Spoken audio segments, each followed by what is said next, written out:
வலியற்ற varicose vein சிகிச்சை எளிய 30 நிமிட செயல்முறை 7209487335. அரசியல் விமர்சகர் திரு ரவீந்திரன் துரைசாமி இணைகிறார்.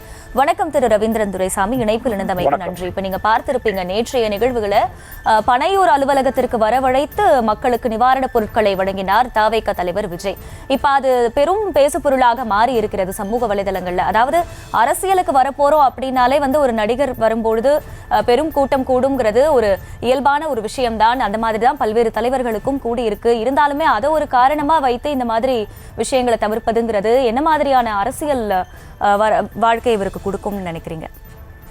அதாவது இன்றைய தினம் இந்த ஆண்டு வந்த படங்கள்ல ஒரு சுமாரான ரிசல்ட் இருந்த ஒரு படமே இரண்டாவது பெரிய வசூலை பெற்றிருக்கு. புக் மை ஷோ புள்ளிவரப்படி இரண்டாவது பெரிய வசூலை பெற்றிருக்கக்கூடிய இவருடைய கோட் படம் தான். அந்த அளவுக்கு சினிமா மார்க்கெட்டும் மினிமம் கேரண்டியும் ரசிகர் பலமும் உள்ள ஒரு நடிகராக விஜய் இருக்கிறாரு. ஆனா சினிமா அபிமானங்கிறது வேறு, அரசியலுங்கிறது வேறு. அரசியலுக்கு முதல்ல நிலைப்பாடு ரொம்ப முக்கியம். இதுல விஜயகாந்த் வரும்போது அன்றைக்கு ரெண்டு பெரிய சக்திகள்லாம் இருந்தாங்க, ரெண்டு அணிதான் இருந்தாங்க. மூன்றாவது தலைவராக விஜயகாந்த் வந்தார். வரும்போதே ஜாதி கட்சிகளுடன் கூட்டணியில் 214 தனித்து போட்டி என்று அறிவித்தார்.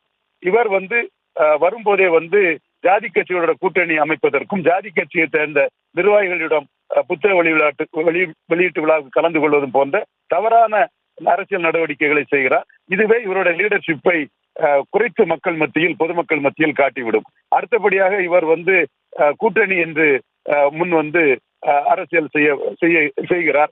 இதுவே இவரால் தனித்து போட்டியிடுவதற்கு துணிச்சல் இல்லை என்ற எண்ணத்தை மக்களிடம் கொடுக்கும். இதையும் தாண்டி இவர் கட்சி ஆரம்பித்துக்கிட்டு இடைத்தேர்தல் வரும்போது கமலஹாசன் இடைத்தேர்தல் போட்டியிடாத போல் இவரும் இடைத்தேர்தல் போட்டியிடவில்லை. இது மக்கள் மத்தியில் கமலஹாசன் 2.0 என்ற எண்ணத்தை தான் கொடுக்கும். ஆக விஜயின் அரசியல் நிலைப்பாடுகள், அரசியல் வரக்கூடிய சூழ்நிலை எதுவுமே விஜய்க்கு சாதகமாக இல்லை.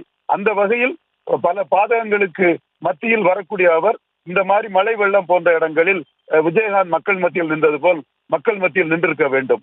ஆனால் அவர் இந்த இடத்திலும் அவர் மக்கள் மத்தியில் நிற்காதது அவருக்கு கூடுதல் பின்னடைவை தான் கொடுக்கும். ஏற்கனவே அவர் மக்கள் மத்தியில் நின்றால் கூட அவருக்கு பொலிட்டிக்கல் ஸ்டாண்ட் தனிச்சு போட்டிங்கிற துணிவான ஸ்டாண்ட் இல்ல, கோழைத்தனமான கூட்டணி என்ற ஒரு நிலைப்பாடு எடுக்கிறார். பல நிரூபிப்பதற்கு முன்பே கூட்டணி என்ற நிலைப்பாடு எடுப்பதை மக்கள் பரிகாசம் செய்வார்கள், நகைப்பார்கள்.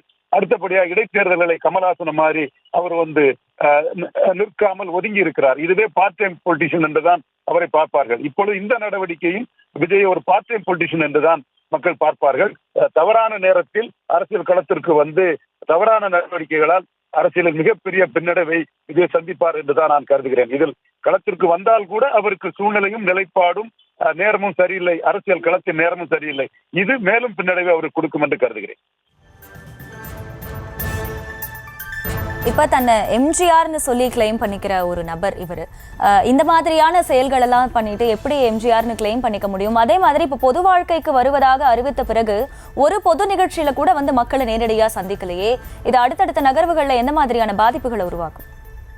எம்ஜிஆர் என்று யாருமே கிளைம் பண்ண முடியாது. எம்ஜிஆர் என்று அவர் கிளைம் பண்ணணும்னா சீமான் தலைமையில உள்ள கட்சியில போய் இருந்து ஒரு 20 வருஷம் சீமான் கூட உழைச்சி அந்த கட்சி ஆட்சிக்கு அதுக்கு எம்ஜிஆர் கிளைம் பண்ணலாம். எம்ஜிஆர் அண்ணா தலைமையில 20 வருஷம் கட்சியில இருந்து அண்ணா மறைவுக்கு பிறகு ஒரு நிரூபிக்கப்பட்ட ஒரு கட்சி தலைவராக 50% பலமுள்ள ஒரு கட்சியின் பொருளாளராக அரசியலுக்கு வந்தார். இவர் வீட்டில இருந்து வர்றாரு. அவர் பெரிய நாட்டுல ஒரு பெரிய கட்சியில இருந்து அரசியலுக்கு வந்தவர். சோ எம்ஜிஆர் யாருமே கிளைம் பண்ண முடியாது, அதற்கான சூழ்நிலையும் இல்லை. பட் இவர் இன்னைக்கு விஜயகாந்த் கமலஹாசன் மாதிரி வராரு.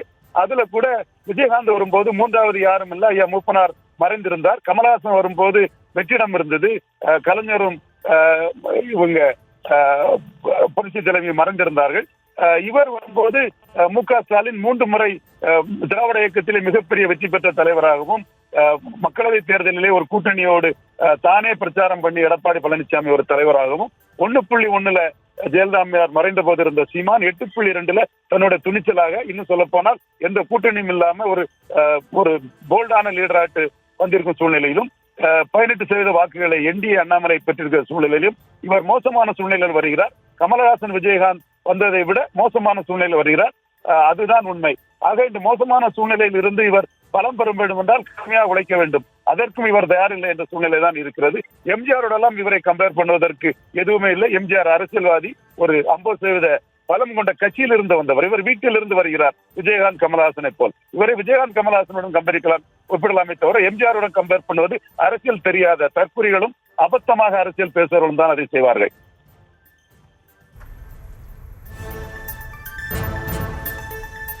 இணைப்பில் இணைந்து உங்களுடைய கருத்துக்களை பகிர்ந்து கொண்டமைக்கு நன்றி திரு ரவீந்திரன் துரைசாமி. மழை வெள்ளத்தால் பாதிக்கப்பட்ட சென்னை டிபி சத்திரம் மக்களுக்கு நிவாரணம் வழங்கினார் தமிழக வெற்றி கழக தலைவர் விஜய். பாதிக்கப்பட்டவர்களை நேரில் சென்று சந்திக்காமல் பனையூர் அலுவலகத்திற்கு வரவழைத்து அவர்களுக்கு நிவாரணம் வழங்கியது சமூக வலைதளங்களில் பேசுபொருளாகி இருக்கிறது, பெரும் விவாதங்களை கிளப்பி இருக்கிறது. நேரில் சென்றால்தானே மக்களின் வலியும் வேதனையும் தெரியும் என வலைதளவாசிகள் காட்டம் தெரிவித்து வருகின்றனர். மேலும் பாதிக்கப்பட்டவர்களை அழைத்து வந்து நிவாரணம் வழங்குவது மன்னராட்சி மனநிலை எனவும் அவர்கள் தெரிவித்து வருகின்றனர். பாதிக்கப்பட்ட இடத்திற்கு விஜய் சென்றால் கூட்டம் கூடிவிடும், அதனால்தான் இந்த செயலை தவிர்த்ததாக ஒரு பக்கம் தவேக தரப்பில் இருந்து விளக்கமும் அளிக்கப்பட்டு இருக்கிறது. வலியற்ற வெரிகோஸ் வெயின் சிகிச்சை எளிய 30 நிமிட செயல்முறை. 7207948735.